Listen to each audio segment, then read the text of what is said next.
Good morning everyone. आज 17 अक्टूबर और आज के करंट अफेयर्स के साथ मैं आपके साथ हूं। तो आज का पहला क्वेश्चन है, किस राज्य में दुनिया का सबसे बड़ा ग्रीनफील्ड जिंक स्मेल्टर बनेगा? तो ये स्मेल्टर बनेगा हमारा गुजरात में। गुजरात के तापी जिले में इसको स्थापित करने की योजना है और गुजरात सरकार इसे वेदांत समूह की जो फर्म है हिंदुस्तान जिंक लिमिटेड, इसकी मदद से इसको खोलेगा तापी जिले में। और उम्मीद की जा रही है कि इसके निर्माण हो जाने से तकरीबन 5,000 लोगों को प्रत्यक्ष या अप्रत्यक्ष रूप से मिलेगा रोजगार। गुजरात की बात की जाए तो गुजरात की राजधानी हो गई गांधीनगर। गुजरात के जो गवर्नर हैं वो हैं देवव्रत और गुजरात के जो सीएम हैं वो हैं विजय रूपानी। अगला क्वेश्चन, वह भारतीय जिन्हें प्रकृति संरक्षण में उत्कृष्ट योगदान के लिए पदक से सम्मानित किया गया है, तो उनका नाम है राम जकाती। ठीक है ना, ये इनकी इमेज लगी गई और इन्हें गिद्ध संरक्षण की दिशा में कार्य करने के लिए यह पुरस्कार दिया गया है। और यह पुरस्कार दिया किसके द्वारा जाता है? Royal society for conservation of birds, जो हमारी ब्रिटेन में स्थित है। क्या है? Royal society for conservation of birds. इसके द्वारा पक्षी संरक्षण के लिए यह पुरस्कार दिया जाता है और इन्होंने राम जकाती ने गिद्ध संरक्षण की दिशा में विशेष प्रयास किया है। अगला क्वेश्चन, रेड लाइट ऑन गाड़ी ऑफ पहल कहां प्रारंभ की गई है? तो यह पहल प्रारंभ की गई है हमारी दिल्ली में। सभी को पता होगा कि दिल्ली में वायु प्रदूषण बहुत ऊंचे लेवल पर पहुंच गया है, तो इसी को कम करने के लिए यह प्रोग्राम चलाया गया है कि रेड लाइट ऑन गाड़ी ऑफ। दिल्ली की बात की जाए तो दिल्ली के जो हमारे उपराज्यपाल हैं उनका नाम है अनिल बैजल और दिल्ली के जो सीएम हैं वो है हमारे अरविंद केजरीवाल। अगले क्वेश्चन पे आते हैं और अगला क्वेश्चन हमारा, सबसे बड़े आर्कटिक अभियान का नाम क्या है? तो सबसे बड़े आर्कटिक अभियान का नाम है हमारा मोजेक। आर्कटिक अभियान क्या कि आर्कटिक सभी को पता कि हमारा सबसे उत्तरी पॉइंट, ठीक है ना, तो उत्तरी गोलार्ध में हमारा आर्कटिक स्थित। और इस अभियान के तहत यह किया गया कि एक जहाज भेजा गया आर्कटिक पर और इस जहाज का नाम है पार्टस्टन, ठीक है ना। और ये जहाज जब आर्कटिक महासागर के बाद गया था तो रिसेंटली ये लौटकर जर्मनी वापस आ गया है। और जब ये जहाज दुनिया के शीर्ष पर जब पहुंचा था तो यहां पर बर्फ पर जम गया था और इसको भेजने का सीधा सीधा पर्पज ये था कि इसके द्वारा आर्कटिक का भौतिक स्ट्रक्चर कैसा है, रासायनिक कैसा है, वहां पर जैविक प्रक्रियाएं कैसे घटित होती है, उन सब का अध्ययन करना था। और इसके प्रोग्राम के लिए दुनिया भर की मदद ली गई थी, यानी कि बहुत से साइंटिस्ट इस प्रोग्राम में थे शामिल। ठीक है ना, तो सबसे बड़े आर्कटिक अभियान का नाम क्या है? मोजेक। अगला क्वेश्चन, विश्व हस्त प्रक्षालन दिवस, इसको बोला जाएगा ग्लोबल हैंड वॉशिंग डे। ठीक है, प्रक्षालन का मतलब वॉशिंग यानी कि धोना। कब मनाया जाता है? तो यह मनाया जाता है 15 अक्टूबर को। ठीक है, और इस दिन लोगों को हाथ धोने के प्रति जागरूक किया जाता है। इसी उपलक्ष्य में यह अभियान चलाया गया है और यह बताया जाता है कि आप कोई भी महत्वपूर्ण कार्य करें तो उससे पहले अपने हाथ धोएं। ठीक, और यूनाइटेड नेशंस ने ही इसको विश्व प्रक्षालन दिवस घोषित किया है। तो कब मनाया जाता है? तो हमारा 15 अक्टूबर। अगला क्वेश्चन, मशहूर कॉस्ट्यूम डिजाइनर भानु अथैया का निधन हो गया। उन्होंने किस फिल्म के लिए ऑस्कर जीता?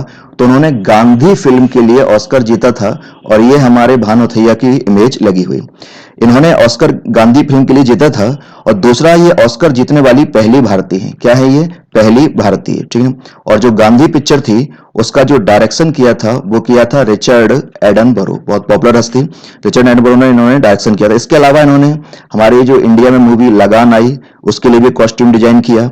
एक मूवी आई थी श्रीदेवी की चांदनी, उसके लिए भी कॉस्ट्यूम डिजाइन किया। और एक मूवी आई थी स्वदेश, इसके लिए भी इन्होंने कॉस्ट्यूम डिजाइन किया। और इनकी आखिरी फिल्म थी स्वदेश जिसमें इन्होंने कॉस्ट्यूम डिजाइन किया था। ठीक ना, तो रिसेंटली इनकी डेथ हुई। तो इन्होंने किस फिल्म के लिए ऑस्कर जीता था? गांधी। अगले क्वेश्चन पे आते हैं कि किस राज्य ने Sujal drink from tap mission योजना प्रारंभ की है? तो इसका आंसर है हमारा उड़ीसा। उड़ीसा राज्य ने यह योजना प्रारंभ की है। उड़ीसा के जो सीएम हमारे नवीन पटनायक, उन्होंने शहरी क्षेत्रों में गुणवत्ता युक्त पानी की आपूर्ति करने के लिए, और वो आपूर्ति भी कब? 24 घंटे। ठीक है ना, तो शहरी क्षेत्रों में पेयजल की 24 घंटे आपूर्ति करने के लिए इस प्रोग्राम को शुरू किया है। बताया जाता है इसमें तकरीबन 1300 करोड़ रुपए खर्च होंगे और उम्मीद की जा रही है कि मार्च 2022 तक ये योजना पूर्ण हो जाएगी, यानी कि मार्च 2022 तक हर शहरी घर को स्वच्छ पीने का पानी उपलब्ध हो जाएगा। उड़ीसा की बात की जाए तो उड़ीसा की जो कैपिटल है वो है भुवनेश्वर। उड़ीसा के जो गवर्नर हैं उनका नाम है गणेशी लाल और उड़ीसा के जो सीएम हैं नवीन पटनायक। अगला क्वेश्चन, किस बैंक ने central bank of the year का अवार्ड जीता है? तो इसका आंसर है हमारा bank of Ghana. Bank of घाना ने यह अवार्ड जीता है और वर्चुअली मोड के जरिए, क्योंकि कोविड का कार्यकाल चल रहा है तो वर्चुअली हर चीज हो रही है, तो वर्चुअली मोड के जरिए कार्यक्रम आयोजित कराया गया था और उसमें इसने बैंक ऑफ घाना ने यह अवार्ड जीता है। घाना की बात की जाए तो घाना की कैपिटल हो गई अक्रा, और इस बैंक की बात की जाए, सॉरी, घाना के में अक्रा में इसका हेडक्वार्टर भी हो गया। स्थापना की बात की जाए तो बैंक ऑफ घाना की स्थापना हुई है 1957 में, और इस बैंक के जो वर्तमान में गवर्नर हैं हमारे, उनका नाम है अर्नेस्ट कामिना एडू एडिसन। ठीक है ना। अगले क्वेश्चन पे आते हैं। इंडोनेशिया में भारत के नए राजदूत कौन बने हैं? तो ये बने हैं मनोज कुमार भारती। ये इनकी इमेज लगी हुई, तो ये भारतीय विदेश सेवा के अधिकारी हैं और ये रिसेंटली इंडोनेशिया के बनाए गए हैं हमारे राजदूत। इंडोनेशिया की बात की जाए तो इंडोनेशिया की कैपिटल है जकार्ता, और इंडोनेशिया के जो राष्ट्रपति हैं उनका नाम है जोको विडोडो। अगला क्वेश्चन, ताजिकिस्तान के नए राष्ट्रपति के रूप में किसे नियुक्त किया गया है? तो ये नियुक्त किया गया हमारा इमामोली रहमोन को। ठीक है ना। और ये रिसेंटली इनकी इमेज लगी हुई, और रिसेंटली चुनाव में इन्होंने तकरीबन 90% वोट के साथ जीत दर्ज की है। तजाकिस्तान की बात की जाए तो ये हमारा सेंट्रल एशिया यानी कि मध्य एशिया का एक देश है, और इसकी कैपिटल है वो है दुशान्बे। क्या है? दुशान्बे। और राष्ट्रपति हो ही गया इमामोली रहमोन।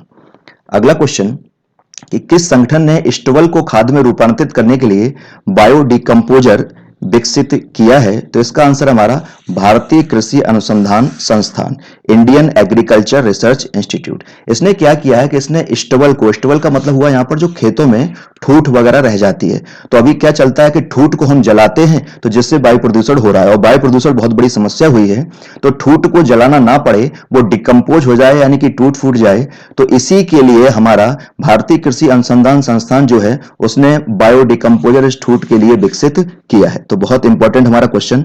दूसरा, आईसीएआर की बात की जाए यानी कि भारतीय कृषि अनुसंधान संस्थान की बात की जाए तो इसको पूसा संस्थान भी कहा जाता है। याद रखिएगा कि या तो भारतीय कृषि अनुसंधान संस्थान लिखा रहेगा या लिखा रहेगा हमारा क्या, पूसा संस्थान। ठीक है ना। अगले क्वेश्चन पे आते हैं कि नंदकानन प्राणी उद्यान कहां पर है? तो ये नंदकानन प्राणी उद्यान हमारा है उड़ीसा में। कहां पर है?